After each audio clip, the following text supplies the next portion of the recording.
नमस्कार दोस्तों, आज की अपनी हरियाणा जीके की क्लास में हम हमारे एचएसएससी सीईटी एग्ज़ाम के लिए एक बड़ा ही इम्पोर्टेंट टॉपिक करने जा रहे हैं, जिसमें हम बात करेंगे सूरदास जी के बारे में। सूरदास जी से क्वेश्चन पूछे जाने के पेपर में पूरे पूरे चांसेस रहते हैं।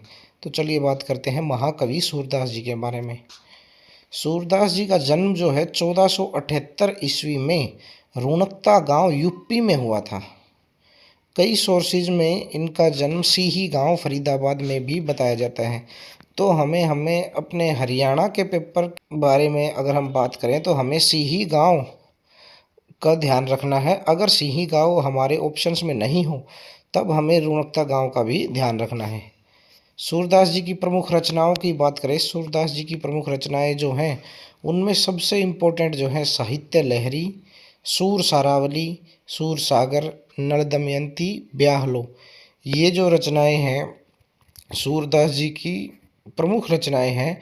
अगर हमारे पेपर में सूरदास जी की रचनाएं पूछी जाती हैं तो मोस्ट प्रोबेबली इन्हीं में से पूछा जाएगा। सूरदास जी के गुरु की बात करें तो श्री वल्लभाचार्य जी सूरदास जी के गुरु थे।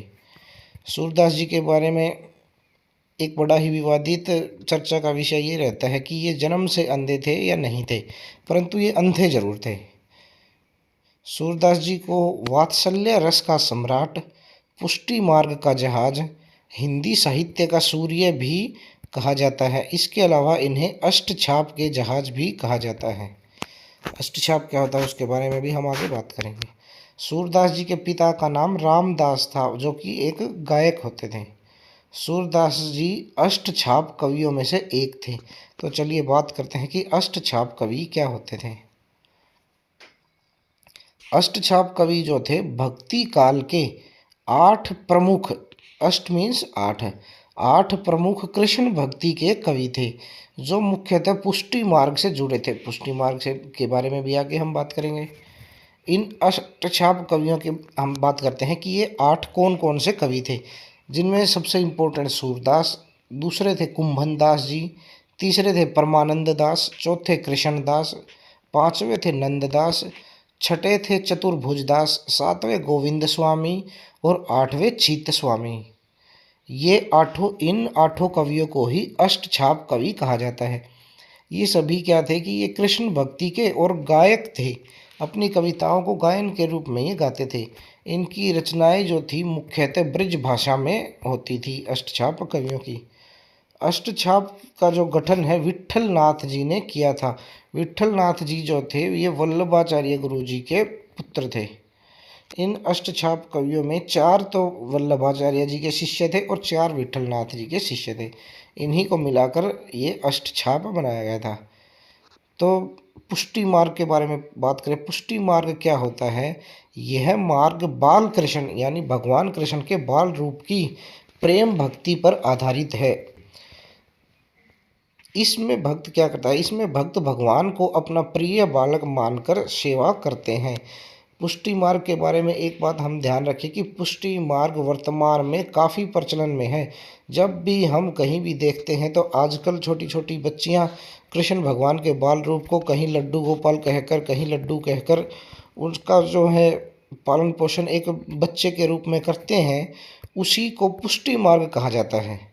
इसमें भक्त भगवान को अपना प्रिय बालक मानकर उसकी सेवा करते हैं, उसको अपने बच्चों के समान खाना खिलाते हैं, नहलाते धुलाते हैं, सुलाते हैं। इस भक्ति के मार्ग को पुष्टि मार्ग कहा जाता है। पुष्टि मार्ग के संस्थापक की बात करें तो श्री वल्लभाचार्य जी जो थे सूरदास जी के गुरु, वही पुष्टि मार्ग के संस्थापक थे। तो इस प्रकार के क्वेश्चन पेपर में पूछे जाने के पूरे चांसेस रहते हैं, क्योंकि वर्तमान में पुष्टि मार्ग जो है काफ़ी क्षेत्र में प्रचलन में रहता है। क्योंकि जब हम कहीं भी सामूहिक स्थल पे भी जाएंगे, तो कहीं बस में जाएंगे तो कहीं पे बच्चियां कृष्ण भगवान की बाल छवि को अपने साथ रखती हैं। तो पुष्टि मार्ग वर्तमान में दोबारा से काफ़ी प्रचलन में है, तो इससे क्वेश्चन पूछे जाने के चांसेस रहते हैं। सूरदास जी की मृत्यु की बात करें तो 1563 ईस्वी में पारसोली यूपी में सूरदास जी की मृत्यु हुई थी। सूरदास जी हमारे हरियाणा के लिए इतने इम्पोर्टेंट हैं कि इनके बारे में क्वेश्चंस पूछे जाने के पूरे पूरे चांसेस हैं। तो इस टॉपिक को हमें हल्के में नहीं लेना है। सूरदास जी की स्मृति में डाक टिकट जो है 1 अक्टूबर 1952 को जारी की गई थी भारत सरकार के द्वारा। ब्रिज भाषा जो है जिसमें सूरदास जी अपनी रचनाएं रचते थे तो वो शौर सैनी प्राकृत से निकली है और इसे आमतौर पर हिंदी की पश्चिमी बोली माना जाता है। ब्रजभाषा की लिपि की बात करें तो देवनागरी लिपि ब्रजभाषा की लिपि है। तो ये हमने सूरदास जी से संबंधित जो इम्पोर्टेंट डिटेल्स जो हमारे पेपर में पूछे जाने के चांसेस थे उनके बारे में बात की, पुष्टि मार्ग के बारे में बात की और अष्टछाप कवियों के बारे में बात की। इनसे हमारे पेपर में क्वेश्चन पूछे जाने के पूरे पूरे चांसेस हैं।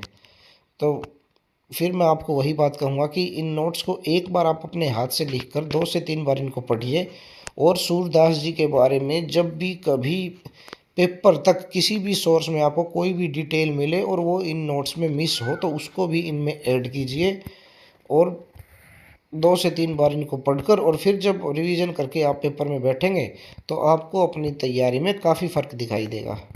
तो धन्यवाद दोस्तों, पढ़ते रहिए और अपने एचएसएससी सीईटी एग्ज़ाम की तैयारी इसी प्रकार मन लगाकर करते रहिए। धन्यवाद।